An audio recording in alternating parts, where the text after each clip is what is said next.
I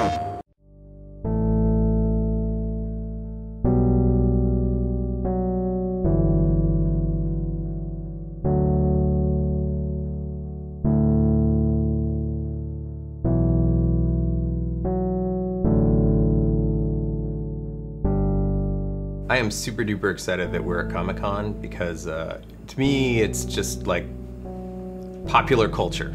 That is it, man.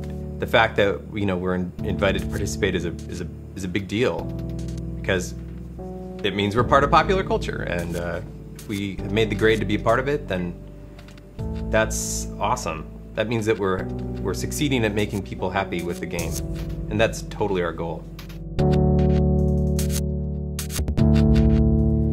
It's huge. Going to panels and listening to people talk and stuff like that, it's going to be really cool to be like on the other side and finding out that there's enough people out there that really see inFamous as like this comic book come to life.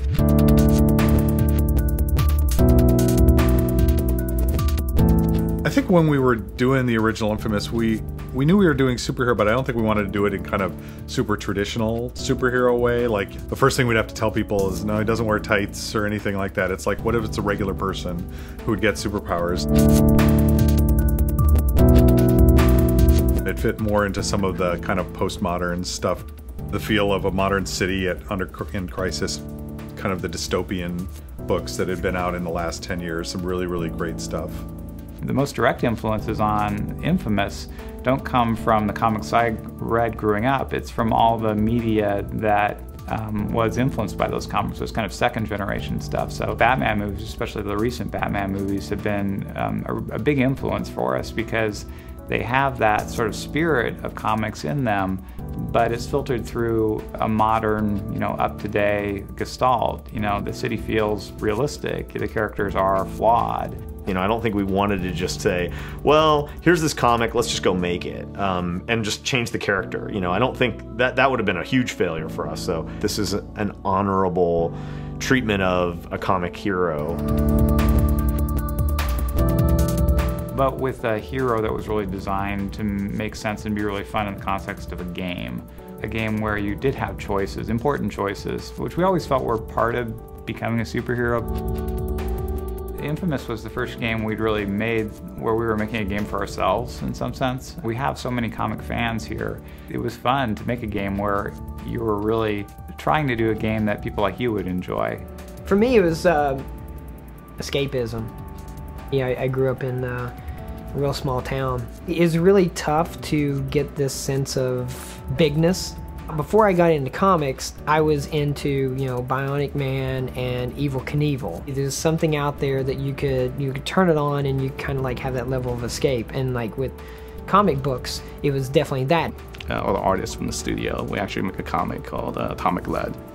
Kind of quit comic for a while, but then kind of got the itch and I kind of started doing my own comic again and print up stuff and Xerox, fold it in half, staple it myself, take it to local comic convention. I think it definitely helps to have that love for that medium, and then you can kind of take that and apply what works and kind of discard the stuff that doesn't work. If you go back to the 1950s Spider-Man when he first started, the stuff is so ridiculous. He's having conversations with his enemies as he's fighting them, like between punches. Now, what I'm about to do to you is, and he's wearing underwear, like this crazy. The powers are kind of the element that's still similar to comic books, but then we're trying to marry that with a realistic environment and an art style that makes it more believable to people who aren't necessarily huge comic book fans. But if you go too real, then some of the stuff that we're trying to do, a guy having electricity powers and crazy supervillains, then that doesn't work anymore. So you want to be in that space where that's believable. Real characters that have real problems. Peter Parker has to make rent. Bruce Banner has to actually deal with being a fugitive. And Tony Stark, he's an alcoholic, and that's the type of character that, Cole is. We feel that people just related to him on a level that even we didn't expect. I think that the kind of the history of video games made out of existing heroes was one of the reasons we decided to go with an original IP. They've had a mixed bag. It has a whole bunch of expectations and limitations that have been built into its universe. You know, you take Superman as an example. The guy has unlimited power. And if you're going to build it out of that character, it's like, well, kryptonite harms him, but otherwise, what is he not going to do, you know? It's very difficult to make a video game where that's really fun. Video games suck at that.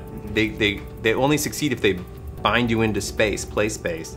In inFamous 2, you just basically have the expectations of staying true to the characters that, you know, you originally created. So you get to capture a lot of that rawness that you don't get when you're trying to stay true to an existing established character, you know.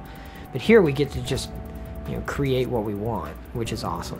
But to really improve and get to the kind of the next level, be willing to throw away your old stuff and start over. There was a lot of splatter work done in the first one. I mean, literally every page was just a big wet splatter everywhere, and I felt that worked really well in an urban city. In Mirai, it just didn't seem like it would make as much sense, you know? I kind of wanted to capture a little bit more of what this New Orleans-ish kind of city would look like, so just kind of removing a lot of the wet splatters and going more for a watercolor look as opposed to more traditional comic book coloring. I've seen some graphic, cut scenes where, somebody hit them and it's like kapow, and you see the word kapow. The direct reference with the border or the panels and the word balloons and stuff. It's really an element of the printed medium. Some of those things doesn't really apply. This is an evolution of, taking something that printed and now seeing it, in motion and with sound.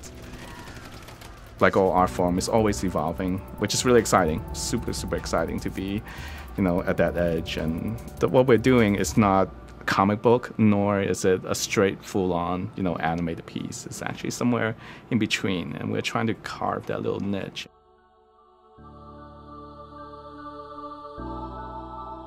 There's an experience that everybody wants to have, which is to be a superhero. If we can make a game that lets you be that superhero and own that experience, that's really my objective. And I think we are probably still the underdog, of the whole thing. Marvel and DC and Batman, Spider-Man, all those guys have years and years of history of kind of ingrained into the modern culture. So we're just trying to, put our notch on it.